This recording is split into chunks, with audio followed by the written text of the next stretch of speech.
காலையில முருகப்பெருமானுக்கு அபிஷேகம் பண்ணி நம்ம பார்க்கும்போது அங்க வேறு ஒண்ணும் இல்லை.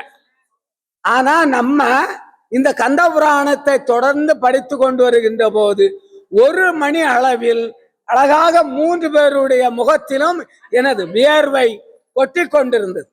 அன்னம்பாலிக்கின்ற போது அந்த அந்த வெளிச்சம் நம் கண் முன்னாலே நமக்கு பிரதிபலிக்கும் போது நம்ம எதை பார்த்தோம்? முருகனுக்கும் வள்ளி தேவியானைக்கும் முகத்தில் அப்படி வியர்த்து கொட்டி கொண்டிருந்ததை பார்த்தோம். முருகப்பெருமானுக்கு வியர்த்து கொட்டி கழுத்து கீழே மார்பு வர அந்த வியர்வை வந்து கொண்டிருந்தது. இப்ப நேரம் இதாச்சு, அந்த வியர்வை கொஞ்சம் கொஞ்சமாக உலர்ந்து கொண்டு இருக்கின்றது. கந்த புராணத்தினுடைய 7ஆம் நாளாக இன்று நாங்க அந்த கந்த புராணத்தினுடைய வள்ளி தேவியான சருக்கத்துல படிச்சுக்கிட்டே வருகின்ற போது அந்த உணர்வு எங்களுக்கு தெரிகின்றது.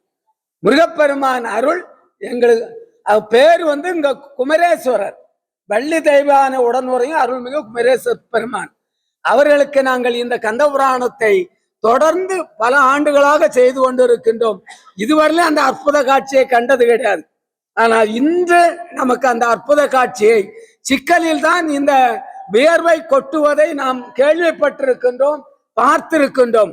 ஆனால் விருத்தாசலத்தில் இன்று இந்த அற்புதமான காட்சியை எம்பெருமான் முருகப்பெருமான் நமக்காக தந்திருக்கிறார் என்பதை நாம் ஆன்மீக உணர்வோடு படிப்பதன் காரணம். ஐயோ அதைத்தான் சொன்னாங்க.